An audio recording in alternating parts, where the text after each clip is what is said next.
عسلامة ومرحبا بكم في الحلقة 12 من البودكاست سي جي دي تولكس 2024. انتم تسمعونا تفرجوا علينا كل نهار 4 مع 3 تاع العشية سبيسيفيكمون في رمضان عن طريق لي شين يوتيوب نتاعنا سي جي دي تونيزي وزادا لي باج فيسبوك ولينكدين سي جي دي تونيزي. قبل كل شيء نحب نشكر ذا دوت وفونداسيون تونيزي اللي يوفرونا لي ستوديو دونجيسمون اللي احنا موجودين فيهم عن طريق الديجيتال ترانسفورميشن سنتر.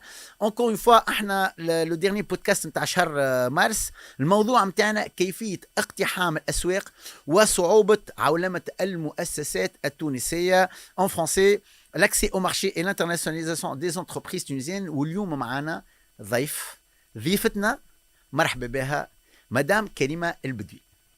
Alors, Karima, on est en conf call, tu es depuis Paris. Marhaba bik. Oui, Karayeshek, merci beaucoup. Bonjour. Merci d'avoir accepté notre invitation. Alors, Karima El-Bedoui, Managing Director de Olive & Co. Et vous êtes bien sûr fondatrice du brand Shurban. Avant tout, une carrière internationale très enrichissante. Donc, احكينا شوية un petit peu على الكارير اللي بديت بها un petit peu cette aventure. Eh bien, c'est une carrière qui a commencé en Belgique, puisque c'est là que j'ai grandi, que j'ai fait mes études.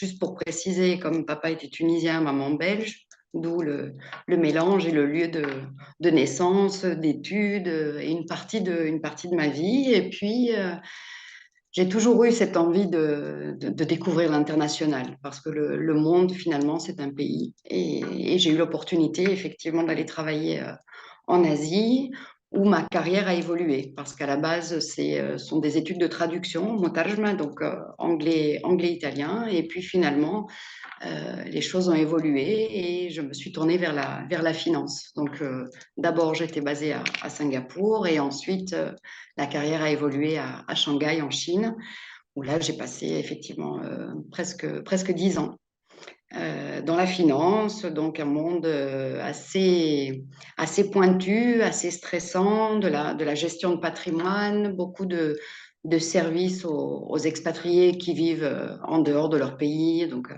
à l'étranger, mais enrichissant, aussi bien au niveau, je veux dire, cérébral, intellectuel, que humain, parce on est en continu, finalement, porté à satisfaire des clients avec leurs biens, avec leur argent, mais culturellement, voilà, c'est très important aussi d'arriver voilà, je dirais, à convaincre, à faire en sorte que la personne ait confiance et se sente entre de bonnes mains pour de telles gestions. Donc, ça a été un sacré apprentissage, oui. Karima, tu as dit le mot satisfaire le client à l'international, donc différentes cultures, c'est ce qui est très intéressant. D'ailleurs, on est en plein dans le sujet qui est l'accès au marché et l'internationalisation des entreprises. كيفية اقتحام الأسواق وصعوبة عولمة المؤسسات التونسية. Et là, directement, je passe à la question. Qu'est-ce qui a fait que, avec cette carrière extraordinaire à l'international, tu te dis, ah, c'est le moment d'aller en Tunisie et, je ne sais pas, prendre la main à mon père et lui dire, voilà, on va internationaliser son entreprise. Comment ça s'est passé exactement? Ça s'est même pas passé comme ça. C'est-à-dire que ça a été vraiment, ça a été vraiment un coup de cœur totalement inédit. C'est une balade dans le domaine, dans le champ. Dans le domaine des parents, de la famille. Mes parents, parce que mes parents, voilà, ont acheté des terres parce qu'eux-mêmes sont très proches de la terre, ont vécu dans leur jeunesse à la campagne, etc.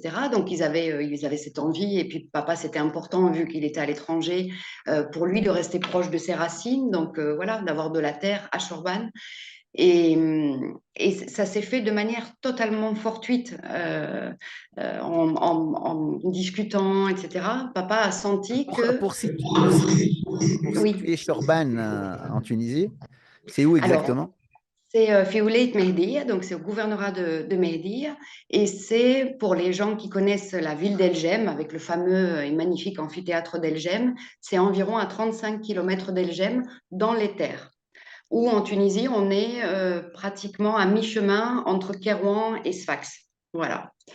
Donc, c'est un tout petit village qui à la base, n'est pas connu. Et nous, les champs, les terrains sont à 12 kilomètres du village. Donc, on est vraiment en pleine campagne.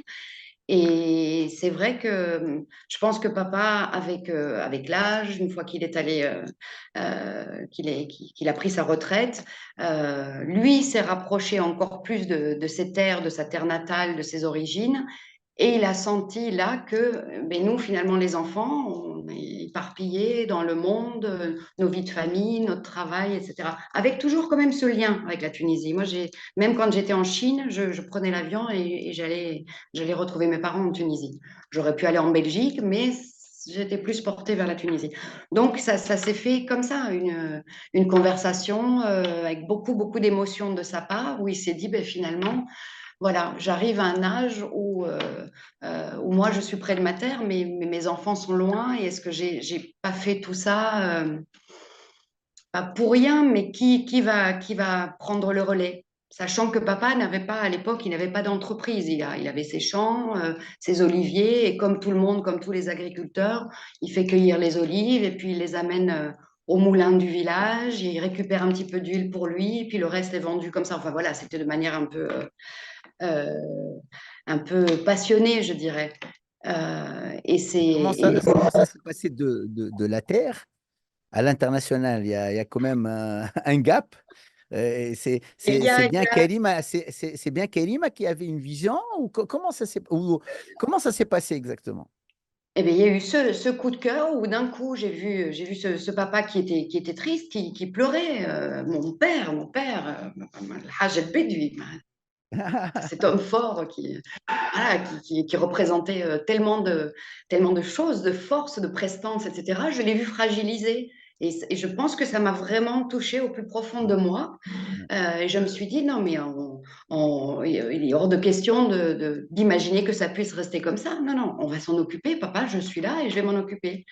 Et peut-être justement cette carrière internationale a fait que j'ai pas pris conscience que c'était quelque chose qui pouvait être grand, ça m'a semblé presque normal, avec ce petit grain de challenge, de nouveauté que je connaissais absolument pas, c'est-à-dire le domaine de l'huile d'olive, la production en soi, et puis toutes les démarches finalement qui sont liées à l'agroalimentaire, parce que c'est pas juste, c'est très bien de créer une marque, de faire une jolie étiquette et de se dire bon, on va vendre des bouteilles, oui, des bouteilles, mais c'est pas juste vendre des bouteilles, c'est-à-dire créer un vrai produit qui dépend de la nature. Donc il y a vraiment en plus, je dirais, d'un savoir-faire qu'on acquiert petit à petit, une formation qui est essentielle, il y a aussi un point d'interrogation. Qu'est-ce que la nature peut produire? Qu'est-ce qu'elle va donner? Qu'est-ce que ça va apporter en plus pour pouvoir se démarquer et pour pouvoir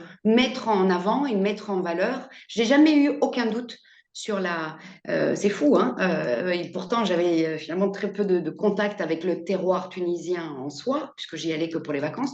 Mais je n'ai jamais eu aucun doute sur la qualité de ce que la terre tunisienne pouvait produire. Et je pense que c'est ça aussi qui m'a porté et qui m'a donné cette énergie, cette confiance pour internationaliser. Et alors l'internationalisation, elle s'est faite tout d'abord vers l'Europe, puisque au moment où j'ai pris cette décision, moi j'étais basée en France. Voilà, j'étais rentrée d'Asie, installée en France, etc. Donc je me suis dit, bon, je vais créer ce trait d'union finalement entre la Tunisie, entre cette campagne de Chorban et l'endroit où je suis installée. Donc ça a commencé, euh, je ne vais pas dire de manière assez restreinte, mais j'ai toujours appris en finance aussi, et ça c'était l'expérience précédente qui m'a aidée. Quand j'avais un client face à moi qui avait un certain montant d'argent, parfois beaucoup d'argent à investir, ma première chose, c'était de lui dire, on commence petit, on investit un peu ou on ne prend pas trop de risques au début. And then we go slowly, slowly. On avance petit à petit et en confiance. Voilà, le tout, c'est d'avoir confiance, d'être sûr d'être sur les bonnes bases. Et c'est ce que j'ai reproduit avec la marque Chorban, avec l'huile d'olive, etc. Donc, j'ai commencé d'abord là où je suis. Je suis dans le sud de la France, une petite ville, etc. Et j'ai effectivement développé plusieurs canaux de distribution, de commercialisation, d'internationalisation différents. Donc, il y a la partie online, le site internet qui a été mis en place. Et Avant, puis, avant la décision d'exporter, OK, on a un partenaire financièrement viable, etc. Mais on se pose la question, est-ce que la marque, on l'appelle Chorban ou on appelle autre chose?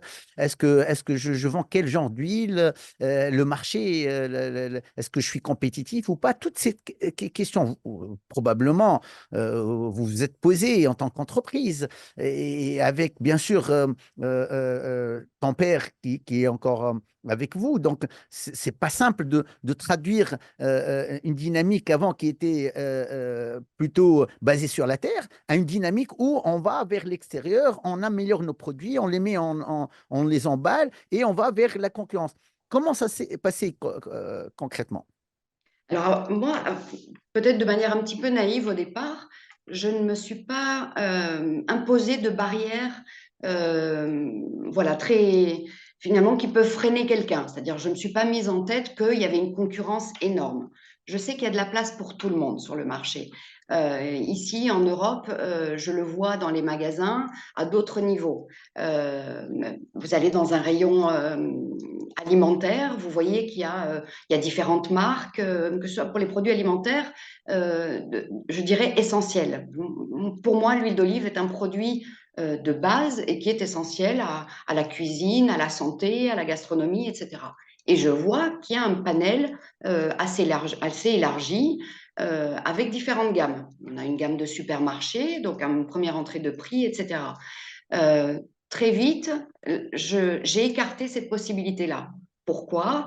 Parce que je voulais commencer avec une production plutôt ben voilà, familiale, avec une machine qui soit abordable, pas seulement financièrement, mais également au niveau de la gestion. On a énormément de moulins en Tunisie, on a énormément d'huileries, ce sont des huileries industrielles. C'est pas quelque chose qui me parlait. Je voulais que ça reste à taille humaine. Je voulais pouvoir avoir la main finalement et le contrôle de ma production, c'est-à-dire pouvoir être aussi bien en train de cueillir les olives avec les ouvriers, avec les cueilleurs, que produire l'huile d'olive. Et quand tout est trop grand, quand tout est de manière industrielle, on est obligé de déléguer. Et quand on délègue au début, on ne sait pas ce que ça peut donner. Donc, je voulais avoir déjà ce contrôle, m'assurer que toutes les étapes de la production soient telles que moi je les entendais, telles que moi je les voulais, donc avec finalement une différence un petit peu sur certaines pratiques traditionnelles en Tunisie. Et ensuite, ben, la marque Chorban, par exemple, je ne me suis pas posé de questions. J'ai fait beaucoup de petites réunions avec des gens autour de moi, des amis qui sont dans des domaines totalement différents. J'ai des amis qui sont dans le marketing, j'ai des amis qui sont aussi dans l'agroalimentaire, qui sont dans l'enseignement, dans la communication. Et on a organisé comme ça des espèces de brainstorming pour parler de ça, mais Chorban, ça a été vraiment une décision très personnelle à plusieurs niveaux. Bien sûr, c'est un hommage à la terre de mes ancêtres, mais il y avait aussi cette dimension, parce que voilà, la situation en Tunisie, on la connaît depuis la fin de la Révolution, il y a un taux de chômage énorme, les jeunes sont un peu perdus, beaucoup de diplômés qui sont là à attendre qu'il y ait un poste qui se libère, qui sont désœuvrés, qui pensent justement à quitter le pays, à aller tenter leur chance ailleurs. Et je me suis dit, mais finalement, on a tendance à oublier que la Tunisie, enfin, l'agriculture en Tunisie, les campagnes représentent un pourcentage énorme du pays. Et peut-être que ça peut inspirer quelques personnes. Moi, si j'arrive à inspirer mais même 10 personnes, voilà, le job Non, is mais done. c'est clair, Karima, ce que tu as fait déjà, c'est que un petit peu, c'est une histoire que tu es en train de traduire vers une marque. Et c'est ce qui est intéressant. Mais au début aussi, avant que tu racontes cette histoire qui est aujourd'hui une réussite, ok, tu t'es pas posé de questions, mais il y a quand même un marché, le consommateur. Pourquoi veux-tu, avec toutes ces marques en France, ils choisissent Shorban ou aussi est-ce que la qualité probablement même si tu as confiance dans ta qualité, mais comment traduire ça en normes, comment avoir la qualité qu'il faut au moment qu'il faut. Donc, toutes ces questions, comment tu as répondu à l'exigence de marché en France? Alors, tout d'abord, la formation. Donc, je me suis formée à produire de l'huile d'olive. J'ai passé du temps avec des personnes qui sont voilà, des ingénieurs, des agronomes spécialisés dans la production d'huile d'olive de qualité. Ce n'est pas que le fruit. Tous les process de production, ça part de la récolte, c'est-à-dire de fruits qu'on va cueillir sur l'arbre jusqu'à ce qu'elle soit mise en bouteille. Chaque étape a son importance. Donc, au niveau de la qualité, j'ai par la formation, donc une partie peut-être plus théorique qu'on met en pratique, j'ai fait en sorte de respecter cela. D'accord. Ensuite, pour quelque part faire entrer ma marque, la faire connaître comme un produit de qualité, eh bien, j'ai vu aussi, vivant en France, un petit peu la tendance du marché. La tendance du marché en France depuis plusieurs années, c'est manger bio, manger sainement, pardon, le circuit court. On aime aller directement chez le producteur. Dans la région où je suis, il y a énormément de petits producteurs, d'agriculteurs, d'apiculteurs, donc le miel, toutes sortes de petits. Et je me rends compte de l'importance voilà, de ce lien qui se développe de plus en plus. Et pas seulement en France aujourd'hui, on le voit tous les jours dans les médias. Voilà, il y a vraiment ce désir d'aller vers une alimentation saine, etc. etc. Donc, je n'aime pas dire qu'on surfe sur la vague, mais même personnellement, c'est une façon de vivre, c'est quelque chose que je faisais moi-même à la maison, pour mes enfants, etc. Voilà, essayer Mais pourquoi, en bio, il y en a aussi plein de marques en France et dans le monde. Pourquoi, par exemple, le début, pourquoi le français a choisi Shorban? Le français a choisi Shorban, peut-être parce que dès le départ, j'ai investi énormément de temps personnellement, physiquement, à échanger, à parler aux gens. C'est-à-dire que j'ai fait des choses, même si c'est à l'international, donc pour la Tunisie par rapport à la France, j'ai passé énormément de temps dans des foires, dans des salons, dans des réunions, des événements, toutes sortes de... Et puis, il y a une émulsion qui se fait, c'est-à-dire il y a aussi le bouche à oreille, le réseau. Une personne vous entend, que ce soit ben voilà, même un journaliste. Et puis, on a eu voilà, quand même cette très jolie opportunité à l'époque avec l'émission Échappée belle de France 5. J'ai été contactée voilà, par le personnel de l'émission. Ils m'ont trouvée alors que j'étais pas très visible encore sur les réseaux. Et je pense que les gens ont été sensibles au travail qui est fourni, à l'éthique que je mets. J'espère qu'on sent toute la sincérité et la vérité, et puis la passion et le travail qui est mis dans ce projet. C'est effectivement un projet que je porte à bout de bras, et à bout voilà, presque parfois à bout de souffle, à l'international. Mais je le vis vraiment avec les tripes. Et je pense que euh, si comment vous dire,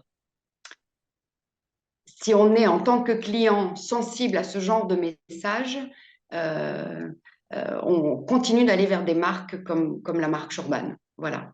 Et j'ai une clientèle qui est sensible voilà, à la qualité, à l'excellence.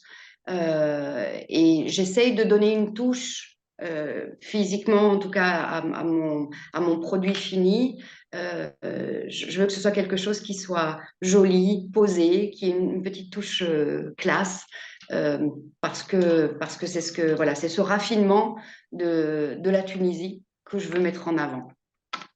Est-ce que la carrière de Kélim a servi chez Urban quelque part? Kélim a été traductrice, donc multilingue. Et ce qui est Oui. très intéressant dans quelqu'un qui est multilingue, c'est que culturellement, il s'adapte. Il peut parler l'italien ou, je sais pas, l'anglais, l'allemand, tout en étant presque de cette culture.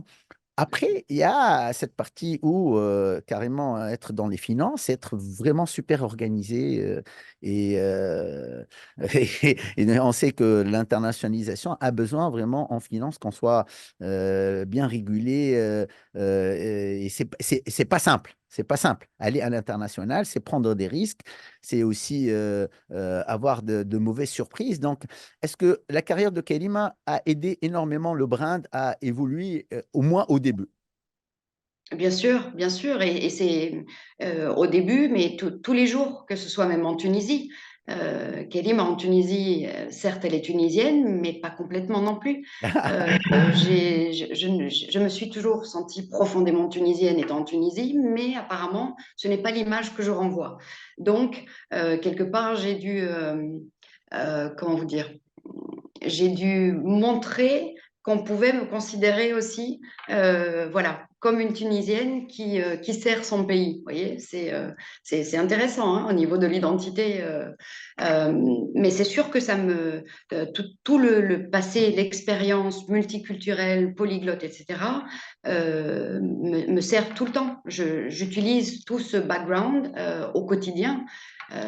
Parce que voilà, j'ai des demandes de pays voilà, éparpillés dans le monde, même avec la Chine. Alors, je parle un petit peu moins chinois aujourd'hui qu'à l'époque, ça se perd avec le manque de pratique. Mais effectivement, cette rigueur, qu'elle soit culturelle, parce que c'est très intéressant, hein, il y a certaines cultures euh, qui sont sensibles à votre mode de communication pour faire du business. Si le mode de communication n'est pas adapté, si vous pensez que ce soit à la tunisienne ou à l'européenne, avec certaines cultures asiatiques, vous risquez de jamais signer aucun contrat. Parce qu'il y a vraiment une relation presque d'amitié qui doit se former avant de pouvoir voilà, arriver à signer un contrat, etc. Ensuite, je continue et c'est pour ça que je suis dans aussi, on parle de l'internationalisation, mais ça reste un produit niche, c'est-à-dire ça reste vraiment une certaine catégorie de clientèle. J'ai eu énormément de demandes, par exemple, de Tunisiens basés à l'étranger qui ont des sociétés, qui font du commerce, etc. Mais avec qui Kelima, je n'ai pas. Oui, dites-moi. excusez-moi, combien pèse ce marché à l'international, à peu près? Je ne donne pas de chiffres. Je ne donne pas de chiffres. Voilà, je Parce que préfère rester. on parle de niche, mais il y a des pays où la niche est assez importante. Les pays asiatiques, le Proche-Orient, etc. C'est quand même l'huile d'olive bio. C'est un marché qui évolue à une vitesse grand V. Tout à fait. Ce qui a également, et je veux, alors peut-être que d'ici 10 ans, j'aurai un autre discours, on verra. Parfois j'espère pas, c'est que je mets un point d'honneur à ce que la marque Chorban reste une entreprise familiale. Parce on m'a dit, mais finalement, tu pourrais jouer avec la marque Chorban, acheter de l'huile d'olive ou acheter des olives et grandir et avoir beaucoup plus. Parce que effectivement, je reçois parfois des demandes que je ne peux pas satisfaire par manque de quantité. D'accord? Manque de quantité, mais il ne faut pas le voir négativement non plus. C'est-à-dire que je ne veux pas entrer dans un marché qui ne correspond pas à la qualité de mon produit. Voilà. Ça reste un produit, comme je vous disais, de niche, un produit de gastronomie, un produit qui plaît énormément à des chefs de restaurants réputés, de chefs étoilés, d'épiceries fines, ce genre de choses. Et si on veut garder une qualité constante, même si d'une année à l'autre, forcément, une huile d'olive, c'est un produit vivant qui évolue, qui change, etc. Je ne peux pas satisfaire tous les supermarchés de la planète avec la marque Chorban. Et c'est pas mon but. C'est pas ça mon entreprise. Pour moi, c'est clair que tu as pris un chemin stratégiquement très important, c'est-à-dire que c'est une décision claire. D'ailleurs, la deuxième partie, on va commencer par un petit peu discuter de cette stratégie, parce que tu as dépassé le marché français, tu es aujourd'hui à l'international. Tu vas nous expliquer un petit peu comment ça s'est passé, comment tu es allé sur cette niche avec la qualité du brand et aussi tu racontes de plus en plus, c'est du storytelling très intéressant. Alors, on revient dans quelques minutes, on va prendre une petite pause. Merci Kalima, à tout de suite. Avec plaisir, à tout de suite.